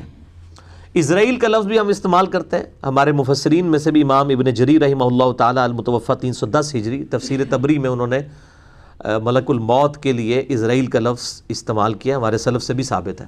دونوں لفظ ٹھیک ہے. قرآن حکیم میں ملک الموت آیا ہے, اسرائیل کا لفظ بھی آیا ہے. اسرائیل کا مطلب ہے اللہ کا بندہ. تو اس کے علاوہ بھی فرشتوں کی ڈیوٹیاں ہیں بارش برسانے کے اوپر اور مخلوق میں رزق تقسیم کرنے کے اوپر, لیکن یہ مالک کسی چیز کے نہیں ہے, نہ اللہ تعالیٰ کے ساتھ شراکت دار ہے کسی ذرے کے بھی. وَلَا تَنْفَعُ الشَّفَاعَةُ عِنْدَهُ إِلَّا لِمَنْ أَذِنَ لَهُ, اور کسی فرشتے کی یہ جرت بھی نہیں کہ اللہ کے حضور آگے بڑھ کر کسی کی سفارش کر سکے سوائے اس کے کہ اللہ تعالیٰ جسے اذن دے دے کہ ہاں جی تو اس کی سفارش کر سکتا ہے. سفارش کیوں کی جاتی ہے دنیا میں؟ اگر دنیا میں کسی شریف آدمی کو پکڑ کے پولیس لے جاتی ہے تو ایک شخص جا کے اس کی سفارش کرتا ہے اور کہتا ہے کہ جی آپ نے غلط بندے کو پکڑا ہے, میں گارنٹی دیتا ہوں اس کی, یہ بندہ آئندہ نہیں سی ہے تو ان کو لکھا لگا ہے, آپ کو مغالطہ لگا یہ بندہ اس طرح کا نہیں تھا, اسی لیے سفارش کی جاتی ہے نا کہ جی بندہ اس طرح کا نہیں تھا, یہاں پہ سے غلطی ہو گئی یا غلطی نہیں ہوئی. اب یہ بات اللہ کو کر سکتا ہے کہ یا اللہ ایڈا بندہ پھاڑ لیا میرے کہنے سے چھوڑ دے, اس طرح کا ہے نہیں ہے. اللہ کو کون بتا سکتا ہے؟ اللہ کے تو علم میں ہے. اللہ تعالیٰ تو ہمیں اس وقت بھی جانتا تھا جب ہم ایک بے قدر یعنی ڈراپ آف منی تھے, ایک جنین کی فارم میں, ایمبرونک سٹیج سے لے کر مرتے دم تک. اللہ تعالیٰ تو ایک ایک چیز سے واقف ہے. اس کو کون یہ بتا سکتا ہے, کوئی فرشتہ یا کوئی انسان, کہ جی میں اس کی سفارش کرتا ہوں کہ یہ بندہ ٹھیک ہے یا اس کو یہاں پر غلطی لگی ویسے یہ ٹھیک ہے؟ نہیں, سوائے اس کے کہ اللہ تعالیٰ جسے اذن دے. تو شفاعت بالاذن کا عقیدہ ہی اہل سنت کا صحیح عقیدہ ہے. باقی جو اہل بدعت نے شفاعت بالوجاہت کا عقیدہ بنایا ہے اس کی کوئی اصل نہیں ہے. شفاعت کے اوپر بھی میری حدیث شفاعت پہ بھی ڈیٹیل لیکچر ریکارڈ ہے, مسئلہ نمبر 88B, جسے شوق ہو تو دیکھے. پچھلے دنوں ہم نے اس کا کلپ بھی نبی صلی اللہ علیہ وآلہ وسلم کی شفاعت والی حدیث اس عنوان سے 1 گھنٹے کا کلپ اپلوڈ کیا ہے یوٹیوب کے اوپر. بخاری اور مسلم سے سارے جتنے بھی طرق تھے میں نے حدیث شفاعت کے بیان کیے ہیں. تو اللہ تعالیٰ فرماتا ہے کسی کی جرت نہیں فرشتے کی بھی کہ وہ اللہ کے حضور کسی کی سفارش کرے سوائے اس کے اذن سے. حتی اذا فزع عن قلوبہم, حتیٰ کہ یہ حالت یہ ہے کہ اللہ تعالیٰ کی طرف سے جب حکم دیا جاتا ہے نا فرشتوں کو, تو اللہ تعالیٰ کی طرف سے اللہ کے حکم کی ایسی روب ان کے دلوں کے اوپر طاری ہوتا ہے, ایسی گھبراہٹ ان پر طاری ہوتی ہے کہ جب وہ اللہ کا حکم مکمل ہو جاتا ہے تو اس کے بعد وہ کیا کرتے ہیں؟ قالوا ماذا قال ربکم قالوا الحق. تو وہ پھر فرشتے آپس میں ایک دوسرے سے پوچھتے ہیں کہ تمہارے رب نے کیا فرمایا تھا. اس کی ڈیٹیل بخاری مسلم میں آتی ہے کہ اللہ تعالیٰ کی طرف سے جب حکم دیا جاتا ہے فرشتوں کو تو اس وقت کیا یعنی کیفیت طاری ہوتی ہے اور فرشتوں پر کیسا روب طاری ہوتا ہے کہ جب وہ حکم مکمل ہوتا ہے تو پھر فرشتے جب اس ٹینشن کی کنڈیشن سے باہر نکلتے ہیں پھر ایک دوسرے سے پوچھتے ہیں کہ اللہ نے کیا حکم دیا تھا. تو سارے فرشتے کہتے ہیں جو بھی اللہ نے کہا تھا سچ ہی کہا تھا. وَهُوَ الْعَلِيُّ الْكَبِيرُ, اور وہ بڑی شان والا ہے اور بہت بلند ہے. بھائی اللہ کے ساتھ کسی کی کوئی رشتہ داری نہیں ہے. ایک کنو کاٹ لو گال. اللہ تعالیٰ اپنی مخلوقات کے اوپر چھایا ہوا ہے, اس کے ساتھ انسان کسی بھی صورت کوئی ایسا رشتہ قائم نہیں کر سکتا کہ اس کے اوپر دھونس کسی کی چل جائے. نیور, کسی کی دھونس نہیں اس پہ چل سکتی, کیونکہ خالق اور مخلوق کا فرق ہی بہت بڑا ہے. سب مخلوقات ہیں وہ پیدا کرنے والا ہے, چاہے کوئی پیغمبر ہو, فرشتہ ہو, جن ہو, انسان, بڑے سے بڑا کوئی نہ انسان کیوں نہ ہو, اس کی مخلوق تو ہے, اور مخلوق ہے تو ظاہر ہے پیدا ہوئی ہے اور اس کو فنا آنا ہے. تو اللہ کے مقابلے پر ایون اللہ کی دوستی میں بھی کسی کی جرت نہیں کہ اس کی اجازت سے بغیر کسی کی شفاعت کر سکے. قل من یرزقکم من السماوات والارض, اے نبی صلی اللہ علیہ وآلہ وسلم ان سے پوچھئے کون ہے جو آسمانوں اور زمین میں تمہیں رزق دیتا ہے؟ قل اللہ, پھر خود ہی فرمائیے اللہ دیتا ہے. وَإِنَّا أَوْ إِيَّاكُمْ لَعَلَىٰ هُدًى أَوْ فِي ضَلَالٍ مُبِينٍ, اور ہم یا تم دونوں میں سے ایک تو ہدایت پر ہے اور ایک گمراہی میں. یعنی اگر میں یہ دعویٰ کر رہا ہوں نبی صلی اللہ علیہ وآلہ وسلم ان سے فرما دیجئے کہ میں حق پر ہوں, تو یقیناً پھر تم گمراہی پر ہو اس کی مخالفت کرنے پہ. دونوں میں سے ایک ہی غلط, یہ نہیں ہو سکتا یہ تو ویسے اصول لوگوں نے بنا دیے سارے ہی ٹھیک نے. سارے ٹھیک نہیں ہوتے, ایک ٹھیک ہوتا ہے دوسرا غلط ہوتا ہے. ٹھیک ہے, یہ ہو ہی نہیں سکتا کہ بیک وقت دو اپوزٹ سٹیٹمنٹس ہوں اور دونوں ہی ایک سرکمسٹانسز کے اندر بالکل ٹھیک ہوں, ایسا نہیں ہو سکتا. تو اے نبی فرما دیجئے صلی اللہ علیہ وآلہ وسلم کہ ہم دونوں میں سے کوئی ایک گمراہی پر ہے اور ایک ہدایت کے اوپر ہے. قل لا تسألون عما اجرمنا ولا نسأل عما تعملون. اے نبی صلی اللہ علیہ وآلہ وسلم ان سے فرما دیجئے تم سے کوئی پرسش نہیں ہوگی ان جرموں کی جو ہم نے کیے, اور نہ ہم سے پرسش ہوگی تمہارے اعمال کی. یعنی نبی صلی اللہ علیہ وآلہ وسلم نے ایک دعوت کھڑی کی, آپ کے اصحاب آپ کے ساتھ اٹیچ ہوئے, یہ ایک جماعت بن گئی. اس جماعت کے اندر کوئی غلطی ہے تو اس کا وبال مخالفین والی جماعت پہ نہیں ہوگا, اور جو مخالفت میں کفر کرنے والے لوگ ہیں ان کے اعمال کا حساب ان کو نہیں دینا ہوگا. ہر ایک نے اپنے اپنے اعمال کا حساب دینا ہے. قل یجمع بیننا ربنا ثم یفتح بیننا بالحق. فرما دیجئے قیامت والے دن ہمارا رب ہمیں اکٹھا جمع کر دے گا اور پھر اس کے درمیان ہمارے درمیان حق کے ساتھ فیصلہ کر دیا جائے گا. وَهُوَ الْفَتَّاحُ الْعَلِيمُ, اور وہی بہتر علم والا فیصلہ فرمانے والا ہے. قُلْ أَرُونِيَ الَّذِينَ أَلْحَقْتُمْ بِهِ شُرَكَاءَ كَلَّا. فرمائیے اے نبی صلی اللہ علیہ وآلہ وسلم مجھے وہ دکھاؤ شریک جنہیں تم نے اللہ کے ساتھ ملا لیا ہے. کدھر ہیں جو اللہ تعالیٰ کے ساتھ کسی مخلوق کو پیدا کرنے میں شریک ہوئے ہوں؟ اللہ تعالیٰ نے جو زمین و آسمان کے اندر اپنی نعمتیں ہیں نچھاور کر رکھی ہیں, اس میں سے کوئی کسی کا کوئی حصہ داری ہو, کوئی دکھاؤ کون ہے اللہ کا شریک. کلا, ہرگز نہیں. بل هو اللہ العزیز الحکیم, بلکہ اللہ ہی ہے جو زبردست ہے اور حکمت والا ہے. اب اگلی آیت بھی بڑی اہم ترین آیت ہے, سورہ سبا کی آیت نمبر 28. وما ارسلناک الا کافۃ للناس بشیرا ونذیرا. اور اے محبوب صلی اللہ علیہ وآلہ وسلم ہم نے آپ کو نہیں بھیجا مگر خوشخبری سنانے والا اور ڈر سنانے والا پوری انسانیت کے لیے. آپ صلی اللہ علیہ وآلہ وسلم سے پہلے جتنے انبیاء بھیجے گئے وہ اپنی اپنی قوموں کے لیے تھے, جو سورہ فاطر کی آیت نمبر 24 میں آتا ہے. اِنَّا أَرْسَلْنَاكَ بِالْحَقِّ بَشِيرًا وَنَذِيرًا. بے شک اے محبوب صلی اللہ علیہ وآلہ وسلم ہم نے آپ کو پرپسفل با مقصد حق کے ساتھ بھیجا ہے, خوشخبری سنانے والا اور ڈر سنانے والا. وَإِن مِّنْ أُمَّةٍ إِلَّا خَلَا فِيهَا نَذِيرٌ. اور کوئی امت ایسی نہیں گزری کہ جس میں کوئی نہ کوئی ڈر سنانے والا نہ آیا ہو. آپ صلی اللہ علیہ وآلہ وسلم سے پہلے ہر امت میں کوئی نہ کوئی پیغمبر آیا, لیکن آپ صلی اللہ علیہ وآلہ وسلم کا سٹیٹس کیا ہے؟ وَمَا أَرْسَلْنَاكَ إِلَّا كَافَّةً لِلنَّاسِ بَشِيرًا وَنَذِيرًا. اے محبوب صلی اللہ علیہ وآلہ وسلم ہم نے آپ کو نہیں بھیجا مگر خوشخبری سنانے والا اور ڈر سنانے والا پوری انسانیت کی طرف. وَمَا أَرْسَلْنَاكَ إِلَّا رَحْمَةً لِلْعَالَمِينَ. اور اے محبوب صلی اللہ علیہ وآلہ وسلم ہم نے آپ کو رحمت بنا کر بھیجا ہے تمام جہان والوں کے لیے. اس کانٹیکسٹ میں ایک حدیث ہے, صحیح بخاری اور صحیح مسلم کی متفق علیہ حدیث ہے. آپ صلی اللہ علیہ وآلہ وسلم نے فرمایا اللہ تعالیٰ نے مجھے 5 ایسی خصوصیات دی ہیں جو مجھ سے پہلے کسی پیغمبر کو نہیں دی. نمبر 1, اللہ تعالیٰ نے مجھے پوری مخلوق کی طرف, پوری انسانیت کی طرف, جن و انس کی طرف پیغمبر بنا کر بھیجا ہے. آپ صلی اللہ علیہ وآلہ وسلم سے پہلے یہ نہیں تھا.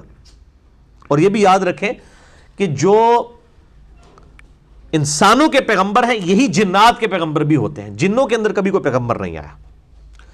تو اگلے زمانوں میں, اگلی امتوں میں, ہر علاقے کے اندر ایک وقت میں کئی انبیاء بھی ہوتے تھے. سیدنا یحییٰ علیہ السلام, عیسیٰ علیہ السلام, ایک ہی زمانے میں 2 پیغمبر گزرے.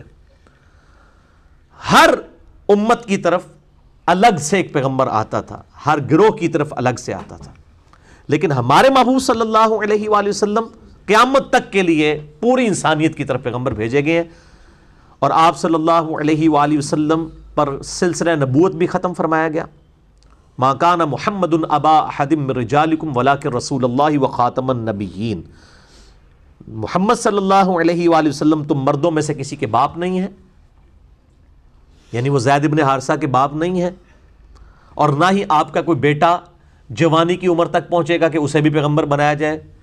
بچپن ہی میں سارے بچے فوت ہو گئے، کسی بھی مرد کے باپ آپ نہیں بنے۔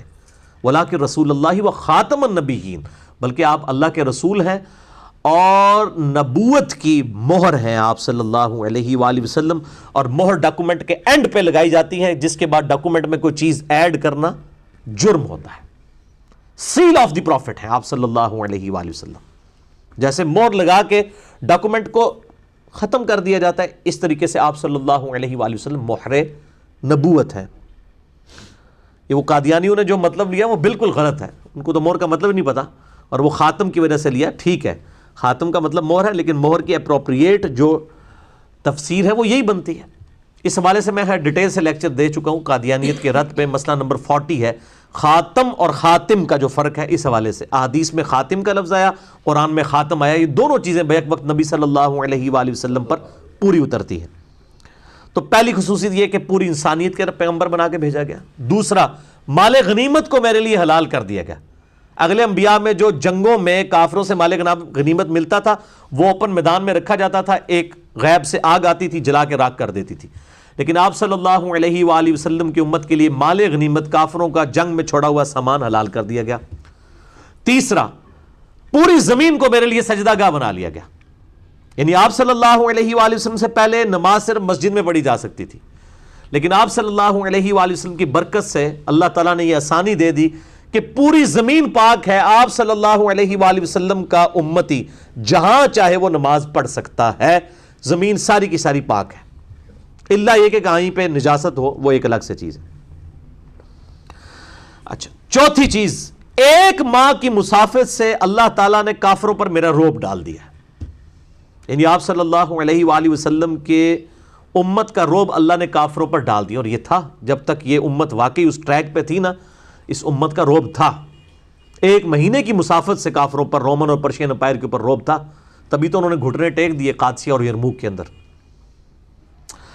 اور پانچویں خصوصیت یہ کہ مجھے اللہ تعالیٰ نے شفاعت کا اذن عطا فرمایا ہے، آپ صلی اللہ علیہ وآلہ وسلم کو مقام شفاعت، عسیٰ ان یبعثک ربک مقاما محمودا، جس کے کانٹیکسٹ پہ میرا مسئلہ نمبر 88B ہے، مکمل حدیث شفاعت کے اوپر، بخاری اور مسلم کی میں نے وہ سارے طرق جو ہیں اس کے اندر بیان کیے ہیں، جسے شوق ہو تو وہ دیکھے۔ ویسے بھی آپ یوٹیوب پہ جا کے لکھیں نا نبی صلی اللہ علیہ وآلہ وسلم کی شفاعت والی حدیث، تو میرا ایک کلپ بھی کھل جائے گا اسی ٹاپک کے اوپر، وہ اسی لیکچر میں سے تقریباً 1 گھنٹے کا کلپ ہے۔ تو یہ 5 خصوصیات، صحیح مسلم کے ایک طریق کے اندر 2 خصوصیات اور ایڈ کی ہیں آپ صلی اللہ علیہ وآلہ وسلم نے، ان میں سے ایک خصوصیت یہ ہے، یعنی چھٹی، کہ مجھے جوامع کلمات کے ساتھ مبعوث کیا گیا، یعنی میں بات مختصر کرتا ہوں اور اس کا مفہوم بڑا گہرا ہوتا ہے، لمبی چوڑی بات نہیں کرنی پڑتی۔ وہ تو ہمیں اب انڈیا، پاکستان اور بنگلہ دیش میں چونکہ گمراہی بہت پھیل چکی ہے تو ہمیں وہ باتیں کھول کھول کے بیان کرنی پڑتی ہیں، ورنہ باتیں تو بالکل سیدھی سیدھی ہوتی ہیں۔ ایاک نعبد و ایاک نستعین کا ترجمہ کو راکٹ سائنس تو نہیں کسی کو سمجھانا پڑے، لیکن کیا کریں، ہمیں پھر 1.5 گھنٹے کا لیکچر دینا پڑتا ہے، دعا صرف اللہ ہی سے، 8 صفحوں کے اوپر پمفلٹ لکھنا پڑتا ہے اس ایک آیت کو بیان کرنے کے لیے، سمجھانے کے لیے۔ ٹھیک ہے، وہ کہتے ہیں نہیں دیکھیں نہیں، اس میں تو یہ ہے کہ اللہ ہی کی عبادت کرتے ہیں، اسی سے مدد مانگتے ہیں، اس میں یہ تو نہیں لکھا کسی اور سے نہیں مانگتے ہیں، بالکل الٹ لے جاتے ہیں، تو اس طرح کے دھوکے دیتے ہیں۔ تو اس لیے میں پھر ترجمہ کرتے اپروپریٹ ترجمہ کرتا ہوں، اے اللہ ہم تیری ہی عبادت کرتے ہیں اور غائب میں مدد کے لیے صرف تجھی کو پکارتے ہیں۔ ایک تو اسباب ہے، وہ تو قرآن میں حکم آیا وَتَعَاوَنُوا عَلَى الْبِرِّ وَالتَّقْوَى وَلَا تَعَاوَنُوا عَلَى الْإِثْمِ وَالْعُدْوَانِ، نیکی پرہیزگاری کے کاموں میں ایک دوسرے کی مدد کرو، برائی میں نہ کرو۔ ایک تو یہ کہ میں ان کو کہتا مجھے پانی پلا دیں، یہ تو بالکل ٹھیک ہے، لیکن یہ بغداد میں ادھر بھی قبر کے اندر میں کہتا ہوں مجھے پانی پلا دیں، وہی بات وہی جملہ فریم آف ریفرنس سے بدلنے کی وجہ سے غائب میں پکارنا ہوگا، خالصتاً شرک ہو جائے گا، ایاک نستعین کی وائلیشن۔ اس لیے میں ترجمہ کرتا ہوں، اے اللہ ہم تیری ہی عبادت کرتے ہیں اور غائب میں مدد کے لیے صرف تجھی کو پکارتے ہیں، یعنی دعا تجھ سے کرتے ہیں۔ بعد جسے شوق ہو، مسئلہ نمبر 3 دعا صرف اللہ ہی سے، اسی کی ایکسٹینشن ہے مسئلہ نمبر 43 وسیلہ اور توسل کے صحیح احکام و مسائل، اس میں نے یہ ڈیٹیل سے بیان کیا۔ اور دوسری خصوصیت صحیح مسلم کے اس طریق میں آئی ہے، یعنی ٹوٹلی 7ویں بن جائے گی،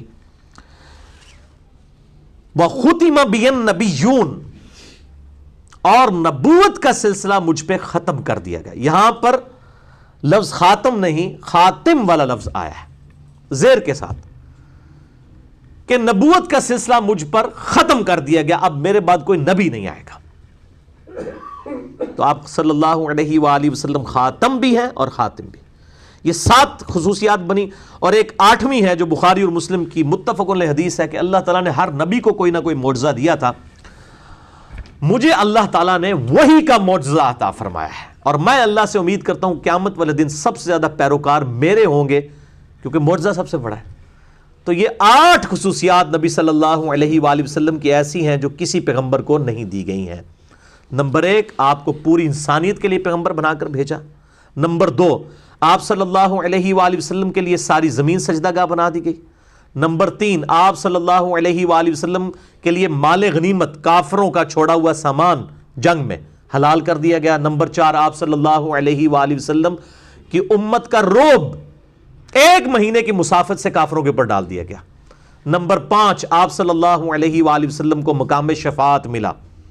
نمبر 6، آپ صلی اللہ علیہ وآلہ وسلم کو جوامع کلمات، یعنی بات مختصر اور مفہوم گہرا۔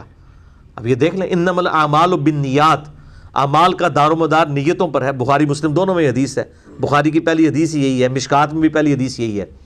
اب یہ ایک جملہ ہے لیکن اس کے اندر ایک قیامت مضمر ہے، یعنی سینکڑوں صفحوں کی کتاب لکھی جا سکتی ہے اس ایک حدیث کے اوپر۔ اعمال کا دار و مدار نیتوں پر ہے، جوامع کلمات کے ساتھ۔ اور نمبر 7، سلسلہ نبوت مجھ پر ختم کیا گیا۔ اور نمبر 8، آپ صلی اللہ علیہ وآلہ وسلم کو قرآن کا معجزہ، وحی کا معجزہ عطا فرمایا گیا۔ یہ آپ صلی اللہ علیہ وآلہ وسلم سے پہلے کسی پیغمبر کو یہ خوبی نہیں ملی کہ کتاب اس کا معجزہ ہو قیامت تک کے لیے، کیونکہ آپ کی نبوت قیامت تک کے لیے تھی، معجزہ بھی قیامت تک کے لیے ہونا چاہیے تھا۔ آج عیسیٰ علیہ السلام، موسیٰ علیہ السلام کا معجزہ ہم دکھا نہیں کسی کو سکتے، لیکن اپنے محبوب صلی اللہ علیہ وآلہ وسلم کا معجزہ دکھا سکتے ہیں۔ اس پہ میرا ایک ڈیٹیل لیکچر ہے، جسے شوق ہو وہ ضرور دیکھیں۔ مسئلہ نمبر 85، قرآن اور قتال، ہمارے محبوب صلی اللہ علیہ وآلہ وسلم کی 2 خصوصیات، ہماری ویب سائٹ اہلسنتپاک.com پہ میں نے ڈیٹیل سے اس ٹاپک پہ ڈسکشن کی ہے۔ اسی آیت کے اوپر آج کی ہم گفتگو مکمل کرتے ہیں، سورہ سبا کی آیت نمبر 28 پہ۔ وَمَا أَرْسَلْنَاكَ إِلَّا كَافَّةً لِلنَّاسِ بَشِيرًا وَنَذِيرًا وَلَكِنَّ أَكْثَرَ النَّاسِ لَا يَعْلَمُونَ، لیکن اکثر لوگ اس حقیقت سے ناواقف ہیں۔ ہم نے اپنے محبوب صلی اللہ علیہ وآلہ وسلم کو تمام انسانیت کے لیے ڈر سنانے والا اور خوشخبری سنانے والا بنا کر بھیجا ہے۔ جو لوگ اللہ کے نافرمان ہیں ان کے لیے ڈر سنانے والا، اور جو اللہ کی اطاعت اختیار کرنے والے ہیں ان کے لیے خوشخبری سنانے والا۔ الحمدللہ، اللہ تعالیٰ سے دعا ہے جو حق بات میں نے کہی اللہ تعالیٰ ہمارے دلوں میں راسخ فرمائے۔ اگر جذبات میں میرے منہ سے کوئی غلط بات نکل گئی تو اللہ تعالیٰ ہمارے دلوں ہی سے اسے محو کر دے، ہمیں کتاب و سنت کی تعلیمات پر عمل کر کے دوسرے بھائیوں تک پہنچانے کی توفیق عطا فرمائے۔ سبحانک اللہم و بحمدک، اشہد ان لا الہ الا انت، استغفرک و اتوب الیک، وما علینا الا البلاغ المبین۔ جزاکم اللہ خیرا۔